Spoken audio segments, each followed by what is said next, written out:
Hey guys, this is the Fat Panda, admin of the WPF B-League, and here are the Week 5 power rankings for you guys. We got every match this week played except one, so we've got a lot of things to talk about. Rankings may not have changed a lot, but I think there are one or two changes in there you guys are going to find interesting. And not a lot of trades either, so it's going to be mostly battle commentary. You guys didn't do a lot outside of the battles this week for me to talk about, so well, I'm not going to complain about that. Less work for me. At number 1, we have the Cherrygrove Charizards with a sweet 5-0 on the season. Absolutely dominating match once again this week. They had a 6-0 victory. They took advantage of a couple early misses. I think a high jump kick with a low punny missed and a sleep powder with a Venomoth missed, among maybe something else in there, but those are the two that really stuck out to me. And good teams take advantage of those little kind of mishaps and lucky breaks, and he absolutely did. He managed to get the Blacephalon chipped and then actually taken out entirely, which left Scissor with absolute free reign to set up with curses and bullet punch sweep through that team. I say it every single week, but this team is absolutely insane. He has the number 1 and the number 2 spots on the MVP tracker right now, and neither of them has even been KO'd this season. He is just taking people to town, and I cannot wait to see the match where he loses just to see how his opponent did it. Number 2, we have the Wyong washing machines. One of the coaches of the battle that didn't happen this week, unfortunately, had to extend.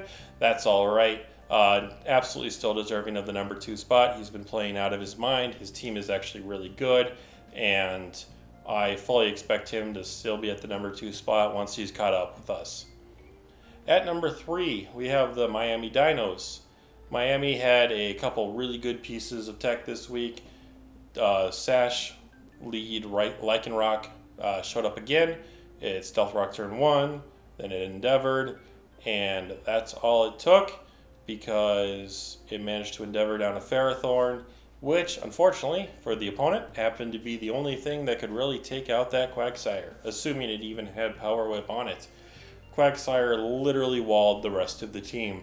He was against Belly Drum Slurpuff, unaware Quagsire doesn't care. Shell Splash Minior, unaware Quagsire doesn't care. Dragon Dance Zygarde, unaware Quagsire does not give a fuck. And Quagsire showed that it didn't have to wall all three, but it absolutely could have at any point during the match. The only thing on the team that left that had even a chance to take out the Quagsire was a Keldeo. I think it was Scarfed, but I'm not 100% sure. And it didn't manage to break the Quagsire. Nothing broke the Quagsire. And it was absolutely the king of the match this week for Miami. Very good team. They've rattled off 4 straight victories since losing week 1 to the Cherrygrove Charizards, which, you look at the team, that's not surprising. Easily up in the number 3 spot. They're going to be a serious contender in the playoffs, and I can't wait to see what they have in store. Number 4, we have the Michigan Diamond Storm at 4-1 now on the season. Got a little lucky in this match, as happens to be when you win. There's always at least a little bit of luck, but in this one it was pretty obvious. He had a -1, I believe, attack QRM on the field. Fusion bolted a Vaporeon and crit it, dropping it straight down to dead. And that crit just completely broke apart his opponent's team because it looked like they were going to be relying on Vaporeon to tank a lot of the hits from things like the QRM or the Necrozma.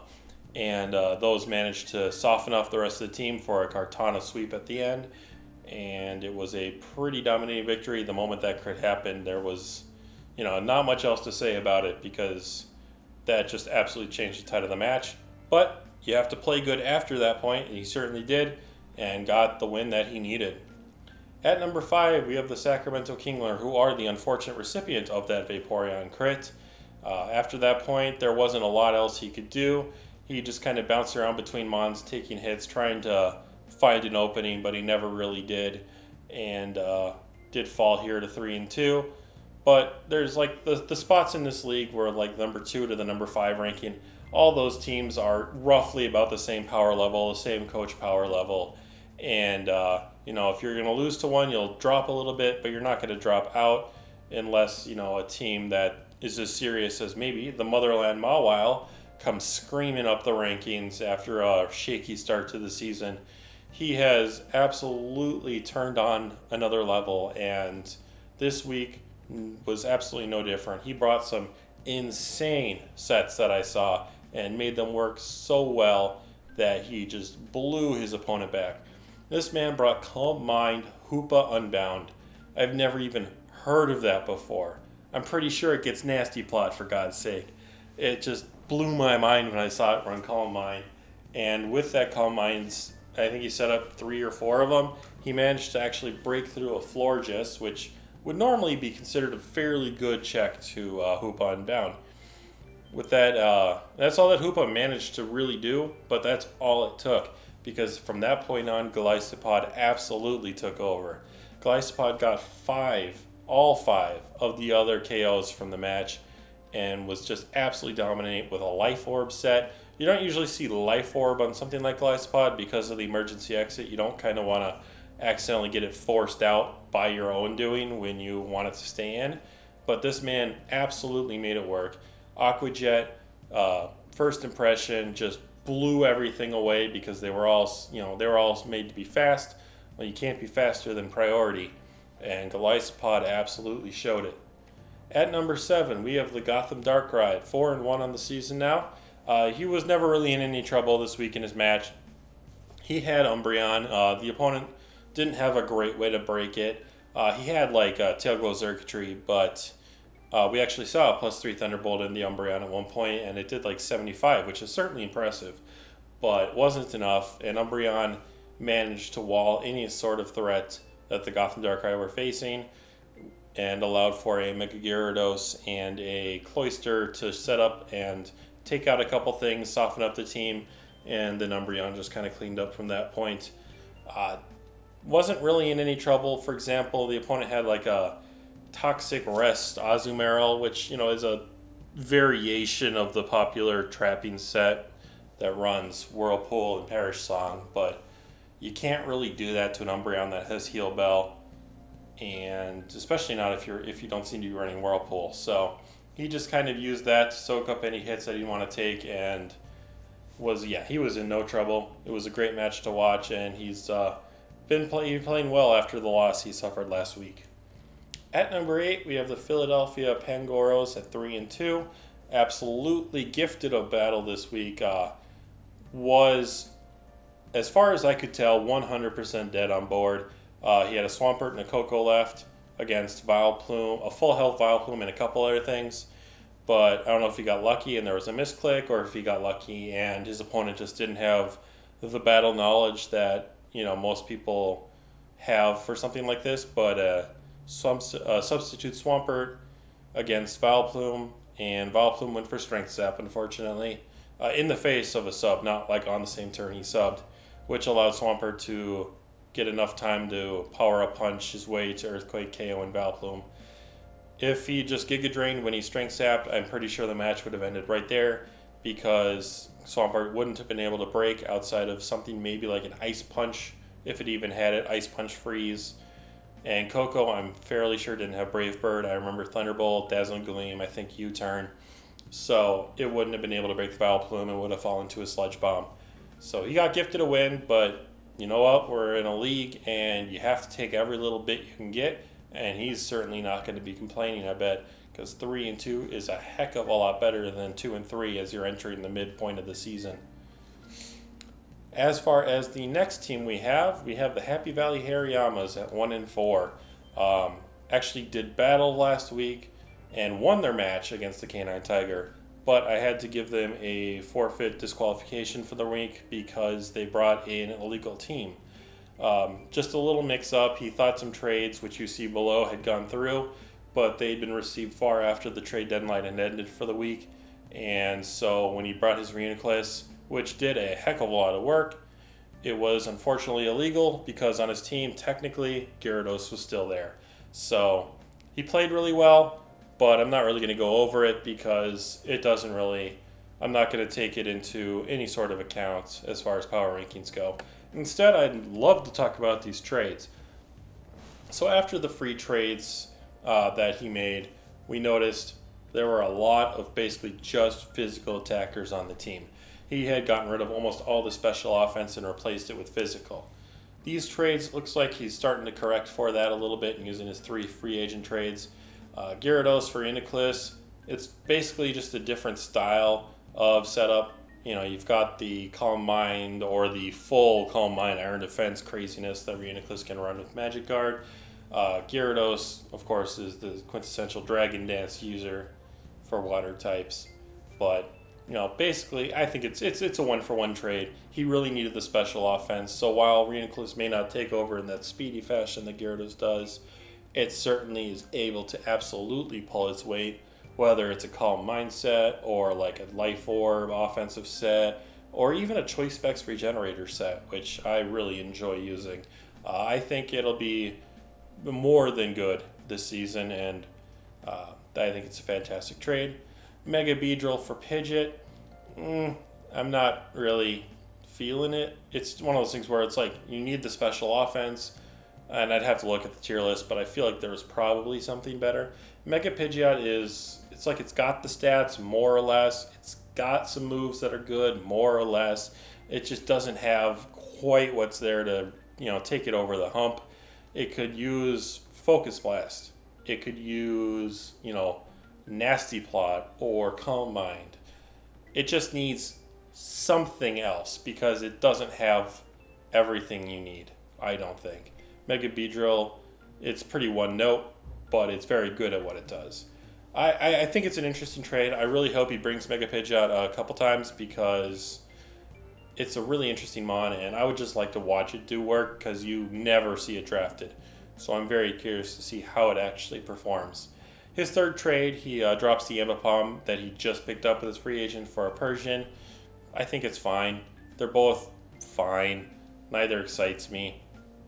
Persian gets Nasty Plot, it gets Parting Shot, it gets a fun little run of different special moves. So I think it'll be fine. Nothing too exciting, but those tier 4, tier 5s are rarely exciting in the first place. They're just used to fill those various niche teams that against specific opponents. So I think it'll do well when it's brought, because it was grabbed for a reason.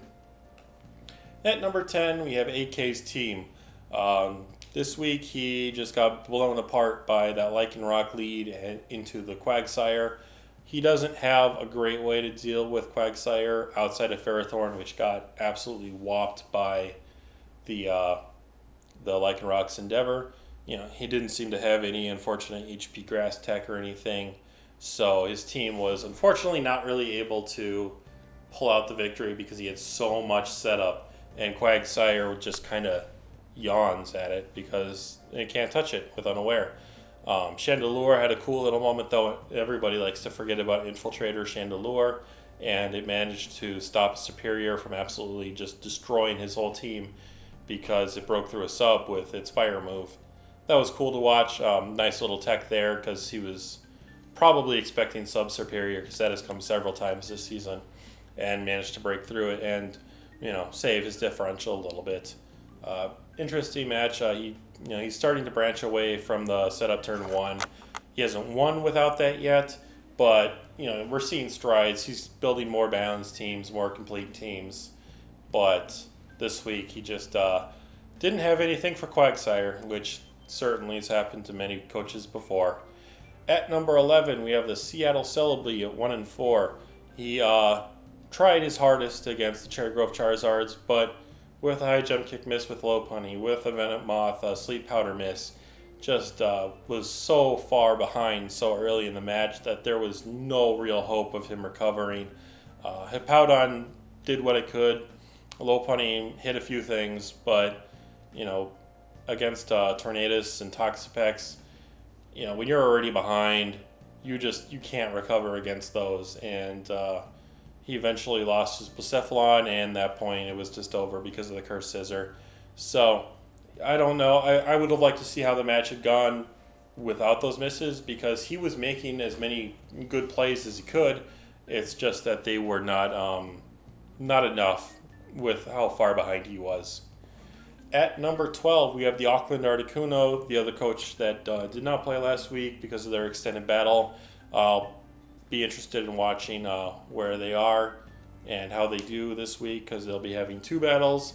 So hopefully we'll have a more updated opinion, I guess, of how this coach is doing right now. But I'm just keeping them right where they were before. Most of this bottom just didn't really change, because honestly most of the bottom didn't win, and it didn't really, they played all about the same. So, number 12 still, we'll see. Maybe he'll go up, maybe he'll drop. We'll see if he's 3-3 next video, or 1-5, or some mix in the middle. We'll find out.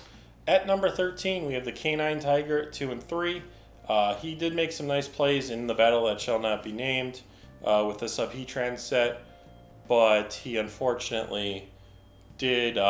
He lost the match, but he got the forfeit win. So I guess it kind of balances itself out. 2-3. It's midpoint of the season. He's just under 50% victory, so he could certainly make a push here. He's been riding his Ditto pretty darn hard. I think it's come every single week, and some weeks it's a hit, some weeks it's a miss.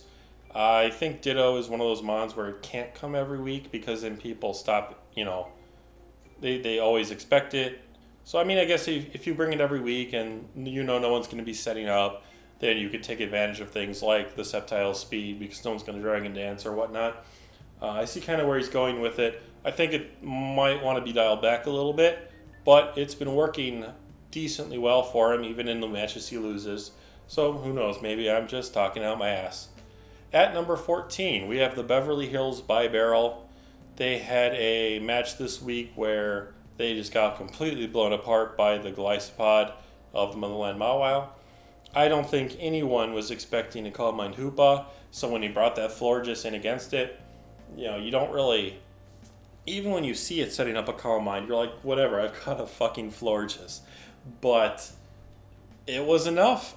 It was crazy to watch, and as soon as that Florges fell, Glycopod just came on in and started claiming lives. Everything was basically weak to one of his 2 priority attacks, and the only thing that wasn't was the Suicune, which was paralyzed turn 1 by a Thunder Wave. And so and actually I think it took like some insane, like 60, 70, 80% from a first impression anyway. So it wasn't physically bulky. And I just kind of victim of some crazy technical prep.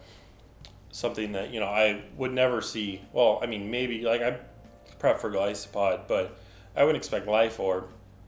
Not specifically Banded, maybe. Something like that. But, yeah, it was just something to watch. And, it's hard to fault someone for getting surprised by a Calmine Hoopa. At number 15, and the most surprising ranking of the week, I'm sure, I have the Patchum Patchum. I have actually risen them a rank to number 15, even if they haven't won a match.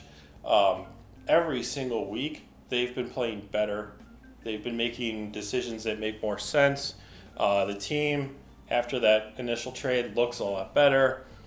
And I'm fully expecting them to get a win in the next couple weeks, because they're starting to get better, and that's really what we're looking for here. This last week they were up against Philadelphia. He played incredibly well. At one point he was up like 6-3, but it all kind of came crashing down when he clicked the string sap against the sub Swampert.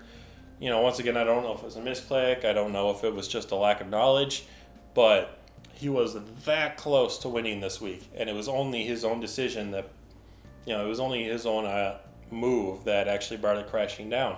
So I'm fully expecting that Patchum will get a win here soon, and he's on the rise, and I'm liking him here at number 15, although we'll see what you guys think. Because number 16 now, we have the Puget Sound Swampert at 1-4. Kind of the opposite of how Patchum is doing. Puget Sound, after winning week 1, once again, it was kind of a gifted win, because his opponent had him fairly dead to rights. But I feel like Puget Sound's battles are just kind of going worse and worse every week. I don't know if he's trying to pull off more crazy sets, something like that Azumarill, which had Toxic and Rest and soak of all moves. I'm sure that was a tech for something, but it was just so out there that it was more of a drag on his team than anything else. And it's those kind of decisions that have brought him down these last few weeks. So I'm a little worried about the downward spiral that his team is going through. And all it takes is one match where you set up a trick room with a stack attack, get a couple free kills with it, and then just clean up with a Dragonite or a Heracross or something. But so far I haven't really seen that, and I did drop him down because while Patchum is getting better, I feel like he is only getting worse, and we'll see where it goes from here on out. I'm sure that now that I've said this and made this change, he'll win next week and Patchum will get blown out and I'll look like an idiot. But for now, this is simply where my opinion is. And then that brings us to the full rankings. You guys can kind of see not a lot of big changes. 2 was the highest we made. Most things are pretty set in stone here. At least you can kind of see where the tiers are. You've got Cherrygrove all on his own. You've got 2 through 5. Those 6 through like 8 or 9 spots are all pretty much the same. And then you have the bottom half who, we just hope they get wins at this point because most of them are having pretty rough times. MVP track, I mean, come on guys, this is truly disgusting. Cherrygrove has number 1 and number 2. You almost never see this because, it's so hard to get so many kills with 2 different Mons on a team. And at +9 and +7 after 5 weeks, that is absolutely bonkers. And then we've got Motherland Mawile's Glycopod with a nice little boost. It went from +1 to +5 this week because it just went on a rampage. And I love seeing Glycopod on there. It's some Mon that I would never really expect to see on a power, like a MVP tracker after week like 1 or 2 of a season. So it's really cool to see it up here. And I'm really interested to see some more interesting texts from you guys because this last week there was some really weird stuff, and as you guys start to get a better feel for your teams, I'm really looking forward to seeing what kind of craziness you bring this next week. We've got a lot of fun matches this week. We have 1 extra match because of the extended match, so I am super interested to see where you guys go. That's all I've got for you this week, though. So this is the Fat Panda signing out for this video.